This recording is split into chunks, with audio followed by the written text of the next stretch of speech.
I'm heading out.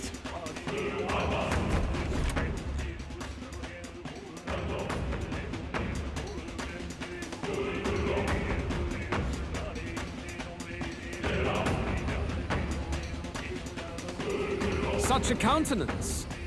So you truly are the Prince Reborn. I must say, you and your father are cut from the same cloth. Quite unpredictable as death looms. What of you? Is this hornless form your own true being? I'll say this here for your own good, Luis.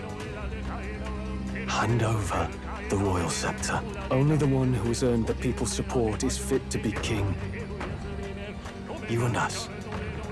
We can still end this without more bloodshed.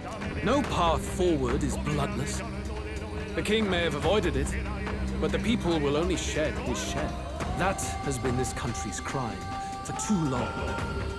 Those in power exact the price of their greed from the people, then preach that such pain is a natural trial to be overcome. The indolent powers of this land have poisoned it with their lies. There is no cure but destruction. Who's the real charlatan here? You turn people into monsters and convince them it's salvation.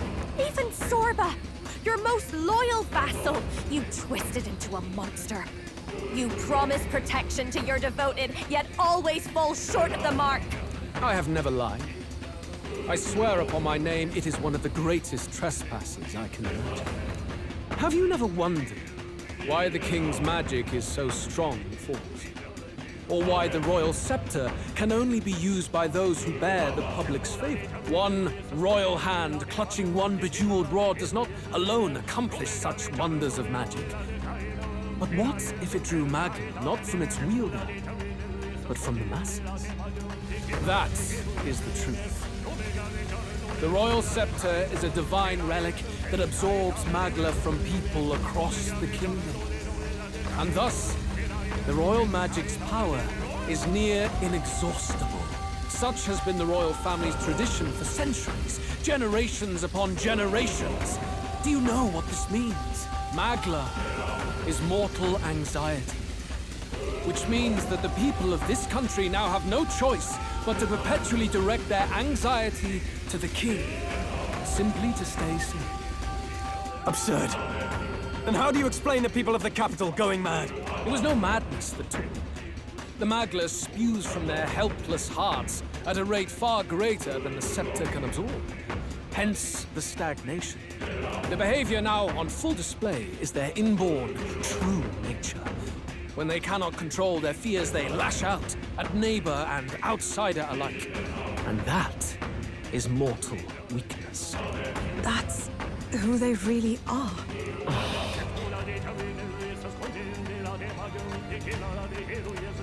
In a world like this, order built on mutual understanding is but a dream within a dream. Before we achieve resolution, the people must be corrected. On the day the late king's magic fades, I will shake the royal magic anew. All the Magla gathered over these months of turmoil will be restored to the people. Those who can overcome it will be reborn as new humans. Thus, we achieve our first round of natural selection. Our first step towards a world truly fair and just. Natural selection? New humans? What absurd delusions. Delusions? You witnessed how the prince lost his very self to my spell, and then re-emerged with powers and will burning ever brighter. You mean you would do to the people exactly what you did to him? You would use the royal magic to inflict such horrors on all the crown's subjects? Those who follow me and accept the rule of power will surely survive by virtue of their own will. But if they give in to fear, yes, they will lose both form and might. That is what it means to protect those who follow. It is not a salvation given of empty charity, but earned through the providence of power. Then, that's your true ambition. That's why you sent Sorba to the royal funeral. You never even wanted the throne. It was all for the royal scepter. The shows of power terrifying the people. It wasn't just manipulation. Who justified all of that? The man would turn all people into humans. It defies all sense. Worry not. You've proven you're more than worthy. I've little doubt you'll survive the first culling and move on to the new world. You mentioned earlier that we might still resolve this without bloodshed. Then, I put the same offer to you. Join me, Prince. Born of Elden blood, welcoming anyone regardless of tribe. It is no coincidence that you and I take inspiration from the same book. Don't let him sway you, Your Highness. I know you detest injustice as I do. Come with me. Let me lend you my power, and together we will change the unfair world we seek to destroy.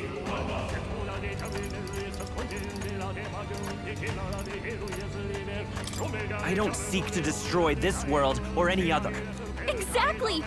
He's nothing like you! Should you deny me, then what? How would you fix this country? You must have seen it everywhere you traveled. Tradition, superstition, family honor, and all those struck down unjustly in the name of such authorities. The only cure for such suffering is a simpler world, in which strength triumphs over pain. It is not a solution without cruelty.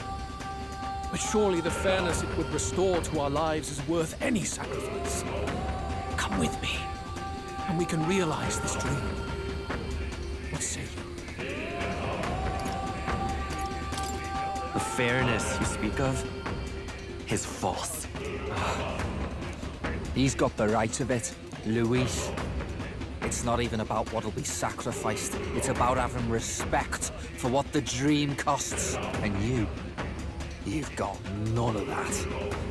You keep talking about your laws of power. But what that comes down to is you figure some people in this world just deserve to die? If that's what you believe in, then you can hate Forden all you want, but you're no different. Be silent. I once had my own aspirations. Yes, I had dreams. But what has the world ever done for us?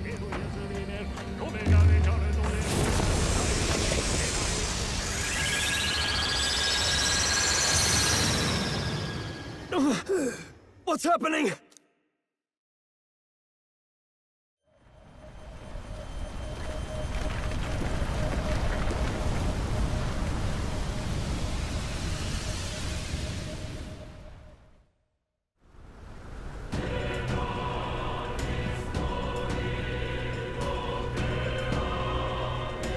The royal scepter? But how? So be it. There is still time until my magic settles upon this land. Until then, I will watch the world collapse from my perch at the top. Wait!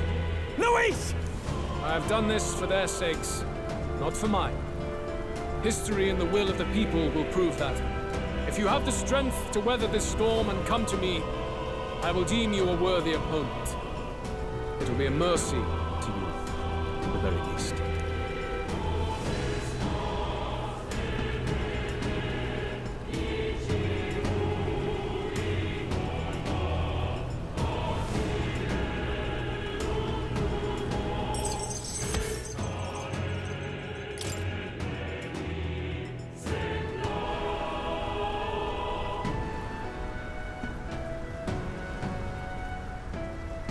If we push forward, we'll be in grave danger. This storm itself is a maelstrom of pure magla. Maybe this is just what it looks like. When the people's minds are slaves to their anxiety and fear. That doesn't mean the solution is to deform them into monsters. The man's an arrogant lunatic. We must give chase somehow. All aspirants to the throne.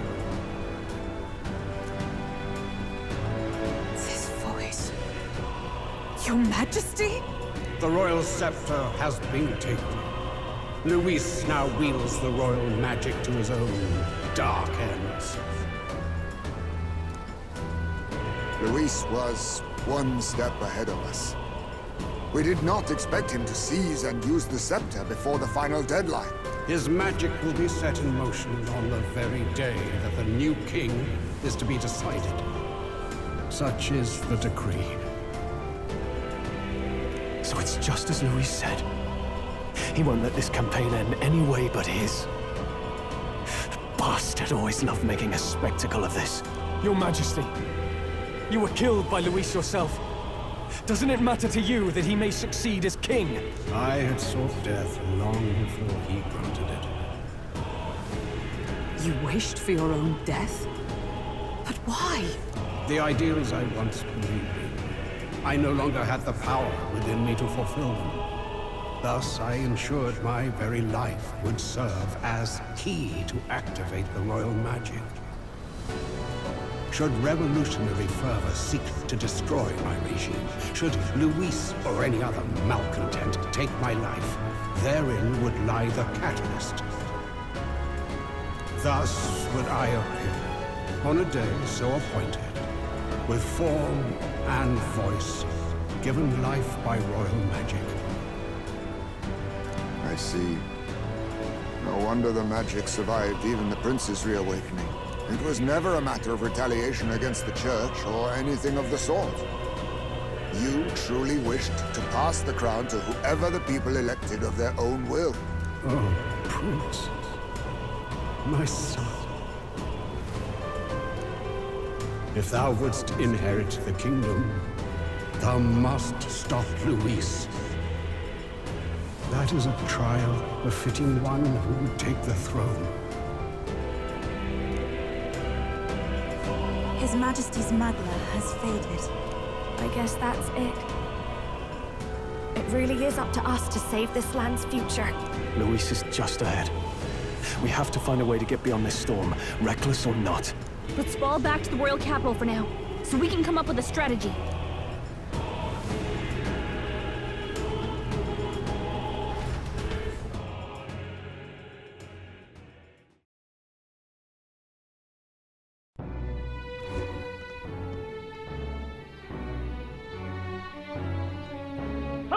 He's running that way! Kill anyone who stands against Count Luis! We fight for justice! Make them understand! 'Tis a battlefield out here. They know nothing of their savior's true intent, yet the streets are teeming with self-declared military police. What's a man supposed to do when they're running around screaming about justice with bloodshot eyes? So it's a crime to even disagree now. He said this was just their nature. I suppose I can see where his disappointment springs from. But your allies are working hard too. It's not all as bad as it looks. We are grateful. We will believe in their support as they believe in us. By the way, I talked with Eurus on how to get to Luis's location. And of course, he said there's only one thing for it. Armor up the Skyrunner and dive in. That's your strategy? Think, my girl. It's our best play. But with no time for modifications, I can't say how long she'll last in there. I say, we've got one shot to charge in. A proper dramatic do-or-die fight. The road you run is perilous. If we have but one chance, I'd say the final day is when we'd have even the slightest odds of success. Right. That place is churning with the scepter's gathered magla. But if the casting steadily drains it away, then much of the ambient magla should be gone by the last day. A proper dramatic do-or-die fight at the very last minute. We would walk a treacherous tightrope until the very end. But have we ever done things any other way? We cannot yield now. Luis's ambitions must be stopped, even at the cost of our lives. Let's give it a shot.